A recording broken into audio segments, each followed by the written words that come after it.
안녕하십니까. 이렇게 만나게 돼서 반갑습니다. 저는 76년부터 소프트웨어 개발, 설계, 견적, 감정 업무를 지금까지 해오고 있는 소프트웨어 기술사 설계사무소를 운영하고 있는 정보관리기술사 심기보입니다. 오늘은 소프트웨어 감정에 대해서 말씀을 드리겠습니다.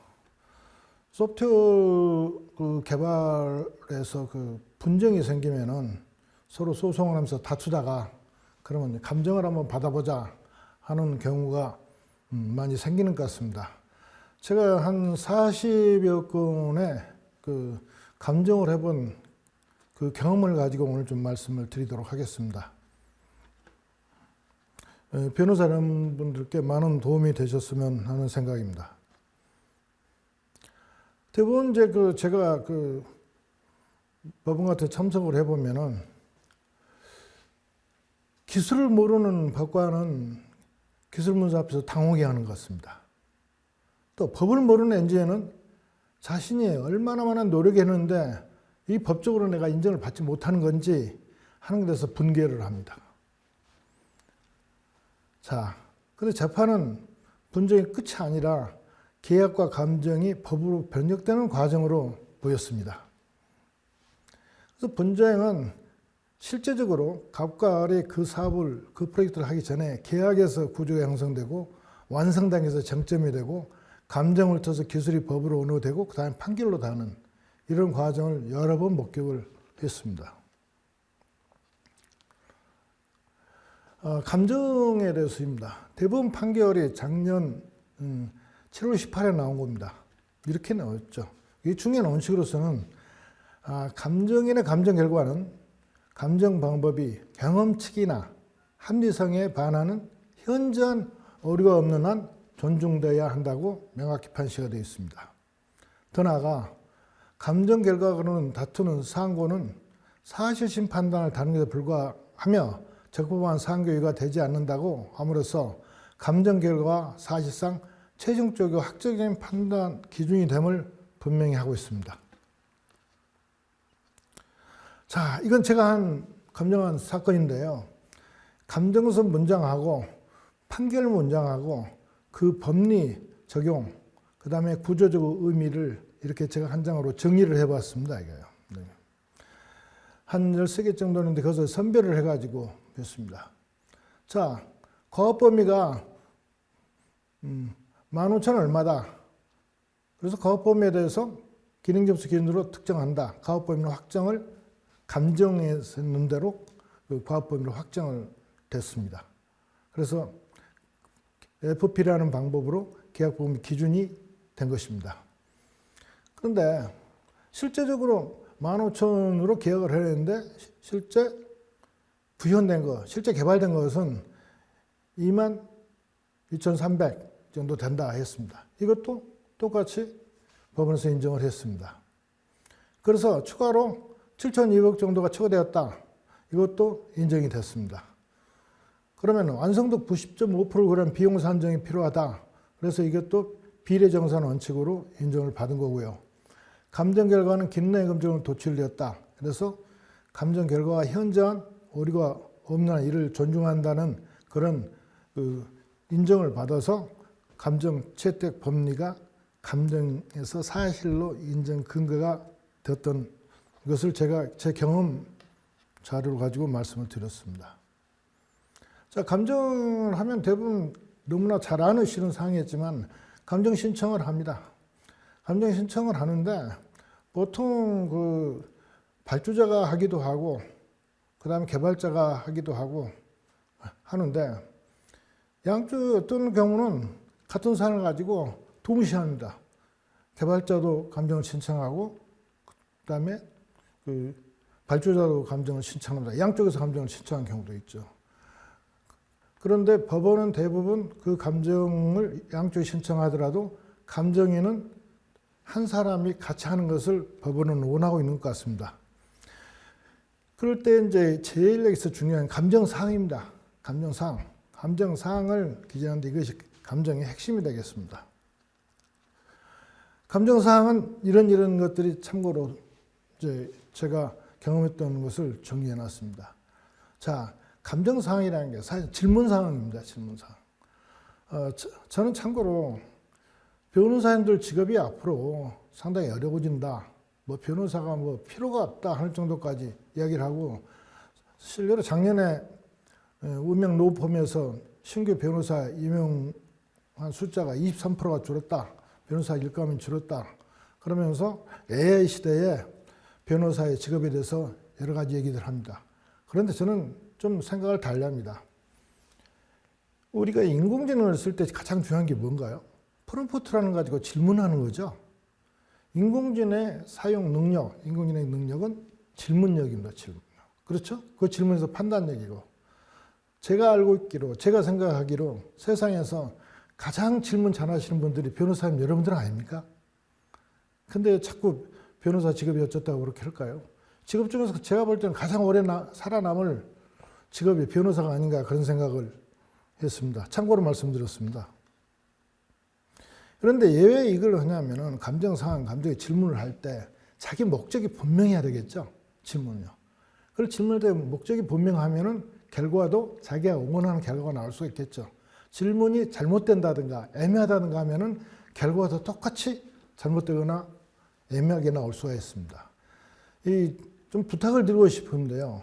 이 감정을 신청하실 때, 감정 상황을 쓰실 때, 이전에 감정을 했던 자료들이 있으면은 어떻게 감정을 하면 판결로 어떻게 이어진다는 것을 상당히 좀 고심을 하면서 찾아보시고 이 감정 사항을 정리를 하셨으면 좋겠습니다. 예. 필요하다면 전문가들의 조언을 받아가지고 경험이 많은 변호사님들도 있고, 그 다음에 감정인들도 있고, 여러 사람들이 전문가들이 많이 있습니다. 그분들의 조언을 받아본 것도 아주 좋은 방법이 아닐까 하는 생각을 합니다. 그럼 이렇게 하면은 법원이 감정인을 선정을 하고 감정 촉탁서를 감정인한테 이제 송부를 합니다. 그러면 감정은 이제 계약서, 설계서, 회의록, 소스코드, 테스트 결과 등이 있는데 여기에서 이걸 보고 이제 감정을 하게 되는데, 감정은 감정 촉탁서인데 감정 사항입니다. 이 감정 사항에 써놓고 이 해석을 자기 나름대로 위해서 감정을 한다는 것은, 이 말은 개발사 완성률 감정이라는 게 여기까지 감정해 준 거 아니냐. 심지어는 이럽니다.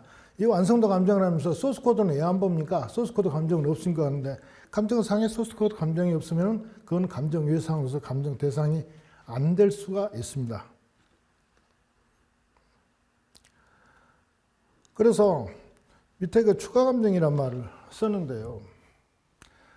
제가 아주 중요한 것은 처음에 감정상을 썼는데 감정 신청을 해놓고 감정을 하다 보니까 또 뭐가 좀 필요하다 하면 감정을 추가하게 되잖아요. 그럼 감정비용은 당연히 늘어나게 됐죠. 처음에 이 추가 감정을 하지 않도록, 감정을 요청하지 않도록 좀 여러 가지 생각을 해가면서 내가 원하는 목적을 이 감정 상황에서 제가 얻을 수 있느냐 하는 것을 많이 고심을 하시면서 작성하실 것을 권장드립니다. 자료 제출은 모든 게 다 하는데, 그렇습니다. 도급계약인데 소프트웨어 도급계약이라고 하지 않습니까? 거기서 하면은 도급계약은 소프트웨어로 보면은 개발자가 주장하고 입증한 걸 가지고 완성도를 판정을 하게 됩니다. 입증을 합니다. 그러면 그 완성도를 뭘로 하느냐? 제일 중요한 것이 이 입증 자료죠. 입증 자료. 이게요. 그래서 72시간 내에 이제 체크를 하라 그랬습니다. 제일 것은 계약문서 봐라. 계약문서 체크하셔야 돼요. 제일 중요한 계약문서입니다. 여기가, 계약서에가 갑과 을이 약속한 내용들이 다 들어가 있죠. 계약서, 부속 문서에 보면, 여러분 잘 아는 요구사항 정해서, 제안서, 가업, 낸서, 검증서, 일정판, 이렇게 쭉 되어 있습니다. 이걸 먼저 확보를 합니다. 그 다음에 이 프로젝트 하다가 그대로 계속 진행되는 거의 없죠. 중간에 변경할 수가 있습니다. 이 내용에. 이 계약서를 변경할 수가 있어요. 변경. 그 다음에 일을 추가할 수도 있습니다. 그래서 회의록, 공문, 이메일, 메신저, 지신 이런 것들이 다 챙기시기 바랍니다. 그 다음에 이것을 시간순으로 언제 누가 무엇을 어떻게 했는지 시간순으로 타임라인으로 딱 정리를 하시기 바랍니다. 그 다음에 행성관리입니다. 행성관리가 사실은 변경원리와 같은 얘기죠. 형태와 상태를 개선한다는 게. 어느 시점에 무엇이 포함된 버전이 존재하는가. 행성관리는 버전관리죠. 여기에서 백업을 하시고, 다음에 실제적으로 감정을 하면 입증 자료, 주장인 입증 자료만 갖고 아니라 실제 이 실가동 테스트를 해봅니다. 이게 컴퓨터 돌려본다는 얘기죠. 돌려보고. 그 다음에 하자 목록을 다 재현을 해봐라 이겁니다. 주장만 할 거에는 재현을 해봐라 이런 거예요. 재현 절차 발생 조건 이런 거 해가지고요. 그 다음에 앞에서 제가 설명드린 경우가 있는 것 같은데 이 서브젝트 기능 중에 핵심 기능하고 부수 기능을 구분하지 않으면 사소한 오류가 발생할 수도 있습니다. 구분해 버립니다.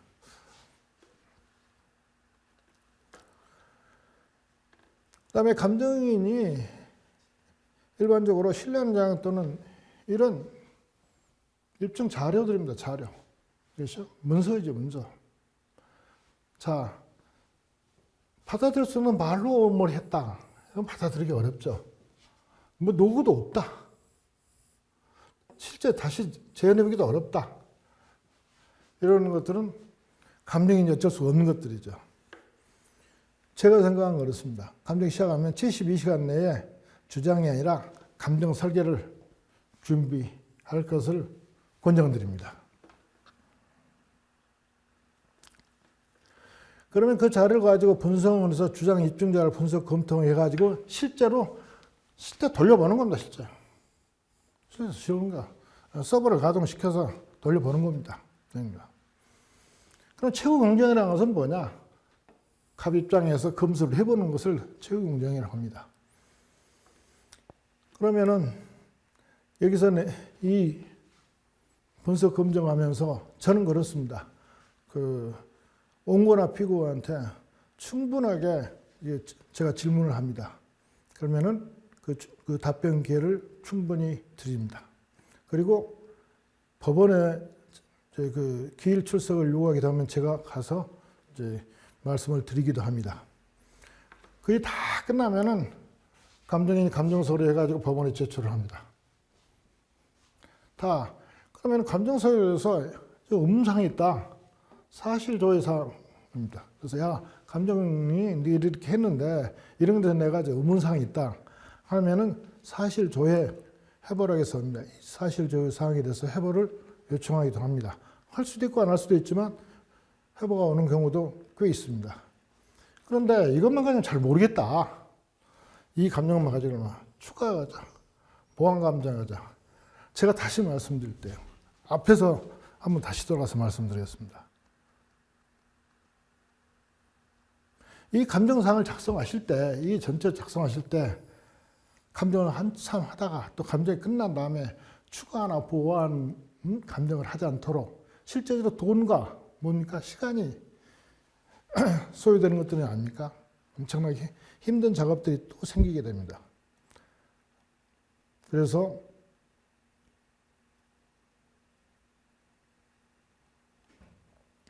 추가 보완 감정이 되지 않도록 이게 다 돈하고 시간 아니겠습니까? 돈하고 또 뭐가 있나요? 시간만 있나요? 가장 큰 게 뭐죠? 여기서 스트레스입니다.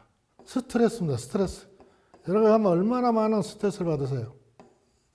스트레스 안 받고 덜 받고 시간도 줄이고 돈도 줄이려면은 감정 사항에서 질문 사항을 충분히 검토하고 고심을 해서 작성하시라는 말씀을 다시 한번 드립니다. 자, 그러면은 감정의 선정을 이제 해야 될 텐데 누구한가? 보통 법원에서는 후보자로 세 사람을 이제 오져 나옵니다. 그러면 세 사람한테 다 네 감정을 이걸 할 수 있느냐, 또 하겠느냐, 감정을 한다면 돈은 얼마 내겠냐 이렇게 나옵니다. 그러면은 자, 감정 관련해서 지식, 감정 경험, 저서, 자격증, 전문 분야라는 정보를 인터넷 등을 통해서 세세하게 찾아보시기 바랍니다. 그래가지고 그 중에서 내가 원하는 감정을 할 수 있는 사람인가, 전문가인가를 평가해보고 선택할 것을 권장을 드립니다. 그리고 경우에 따라서는 의자 취급 상담도 해봐요. 네? 전화해가지고 그거 된다 그러면은 내가 이번에 이런 걸 하고 싶은데 당신 이거 할 수 있느냐? 이것을 어떻게 보느냐 합니다. 다만 이게 그 법에 저촉되지 않는 범위에서는 꼭 한번 해보시길 바랍니다. 그래서 하는 거예요. 그런데 제가 얘기를 들어보면은 최고의 감정으로 선정됐습니까? 하고 공고나 표가 물어보면은 돈이 다른 사람에서 적었다는 것이 거의 대부분입니다. 자, 돈 맞죠? 돈요. 근데 예를 들어서 100만 원 아끼려다가 실제 결과에서는 이게 1억이 될지 2억이 될지 모릅니다. 실제 그런 사람은 내가 많이 봅니다. 이건 거예요. 막 우자비로 감정 비싼 걸 쓰라는 애는 절대 아닙니다. 실제 재판도 보면은 사실 돈이 이깁니다. 내가 볼 때. 그 돈이 많고 비싼 변호사는 얼마나 많은 지식과 경험이 있고 거기에서 혼신의 힘을 다하겠습니까? 그런 거예요. 그 다음에는 자, 관련 자격증을 한번 보시라고 제가 꼭 말씀드리고 싶어요. 이 대한민국의 기술사법에 의하면은 감정은 기술사법이요. 감정은 기술사가 할 수 있다 그렇게 돼 있어요. 정부가 인정하는 감정에 대한 자격증입니다. 이게 기술사가. 그래서 이 기술사도 참고를 하시고요. 참고하고. 감정에 대한 게 감정 비용 제가 다시 하면서 비용이 아주 중요하지만 비용이 내 효과를 생각해 보시라고 말씀을 드리고 싶습니다. 그 다음에 모든 일이겠지만은 내가 지금 하고자 하는 감정 대사 업무가 이런 감정 수행 경험이 있는지 그 감정 결과가 판결로는 어떻게 미쳤는지 이런 것에 대해서 가능한 한 철저하게 해본 다음에 감정인을 선정할 것을 권장합니다. 자, 조금 과장해서 말씀드리면요. 감정에서 거의 끝납니다. 앞에 거는 좀 다른 경우도 있지만은 특별한 경우 아니면은 감정에서 끝나요. 그렇다면은 감정인을 선정을 한다는 것이 얼마만큼 중요한 걸 여러분들이 충분히 인식하시고 꼭 하시기 바랍니다. 다시 한번 말씀드립니다. 변호사님들하고 이야기를 하면 우리는 모릅니다. 모르니까 돈을 싼 데다 했습니다. 그건 좀 아닌 것 같지 않나요? efe서 좀 답답하기도 하는 경우가 많이 있었습니다. 참고로 하시고요. 이렇게 해서 그 소프트웨어 감정에 대한 얘기는 여기서 마치겠습니다. 경청해주셔서 감사합니다. 감사합니다.